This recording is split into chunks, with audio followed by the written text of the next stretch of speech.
નમસ્કાર, YNN ન્યૂઝમાં આપનું સ્વાગત છે। સમાચારમાં વાત કરીએ। પ્રધાનમંત્રી આવાસ અને રાજીવ આવાસ યોજના હેઠળ બિલ ભાયલી સેવાસી અટલાદરા અને કલાલી વિસ્તારમાં ડ્રોનો કાર્યક્રમ કરવામાં આવ્યો।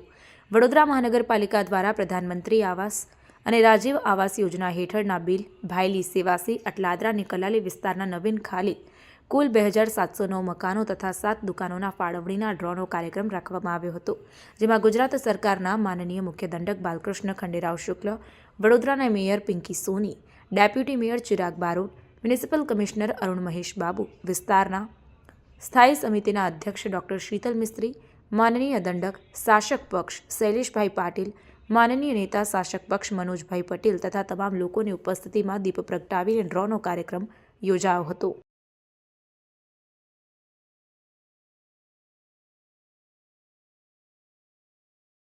પ્રધાનમંત્રી આવાસ અને અફોર્ડેબલ હાઉસિંગ અંતર્ગત અલગ અલગ સ્કીમ્સના લાભાર્થીઓને ડ્રોની આજે ડે રાખ્યું છે।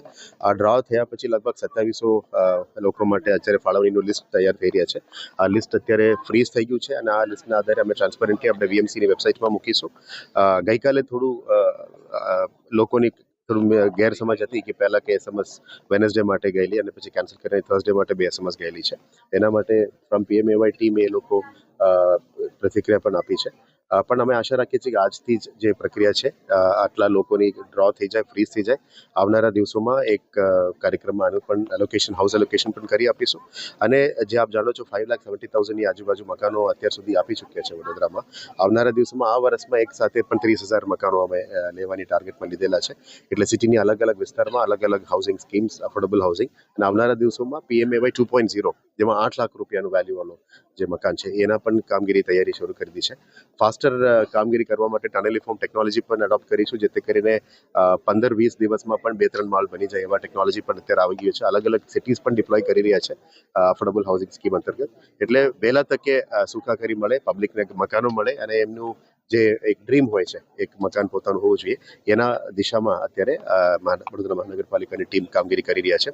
ગયા 5 વર્ષથી જેટલા બેકલોગ છે પ્રધાનમંત્રી આવાસ સ્કીમોની અથવા અલગ અલગ અફોર્ડેબલ હાઉસિંગ સ્કીમ જે બેકલોગ છે એને પણ પ્લોટ ફાળવણી જનરલ બોડીમાં પાસ કરીને બધાનું PMAY સ્કીમ્સ લાભ આપી શકે, લોકોને વહેલા તકે લાભ મળે એ દિશામાં અત્યારે કામગીરી હાથ ધરવામાં આવી રહી છે। 2709 જે ટોટલ મકાનોનો પ્લોટ આપ્યો છે, ટોટલ ફંડિંગ એના માટે કેટલું ને ક્યાંથી આવ્યું? ઇટ ઇઝ બેઝિકલી ત્રણ પાર્ટ છે। એક ભારત સરકાર ministry of Mahuva, ministry of housing and urban affairs, અને ગુજરાત રાજ્ય સરકાર અર્બન ડેવલપમેન્ટ ડિપાર્ટમેન્ટ, અને ત્રીજો લોકફાળો જે પબ્લિક ફંડિંગ છે।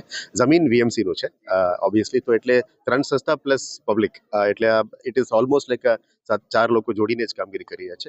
પણ છેલ્લે રિઝલ્ટ આપણા સિટીઝન્સ માટે છે, વડોદરાના નાગરિકો માટે છે।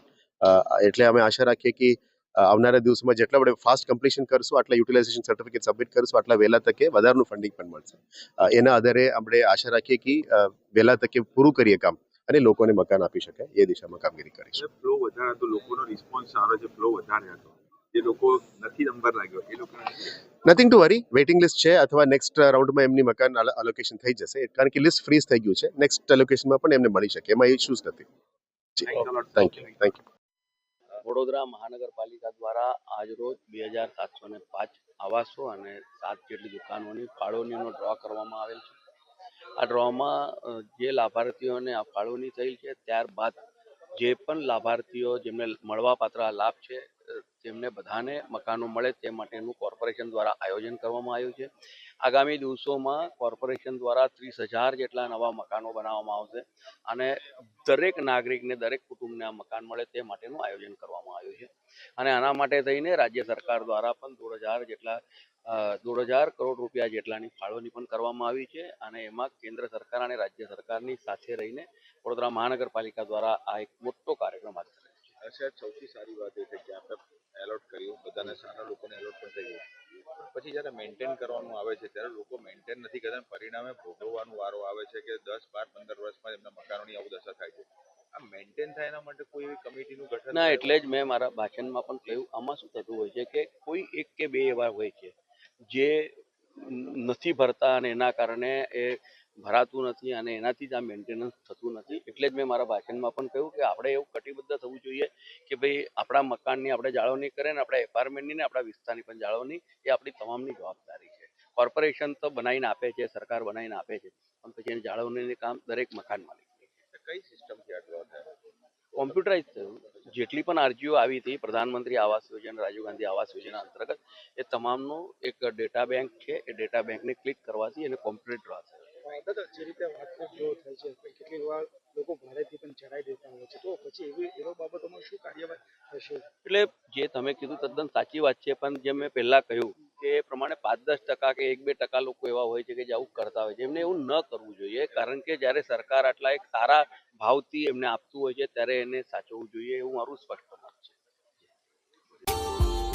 Subscribe now and press the bell icon. Never miss an update.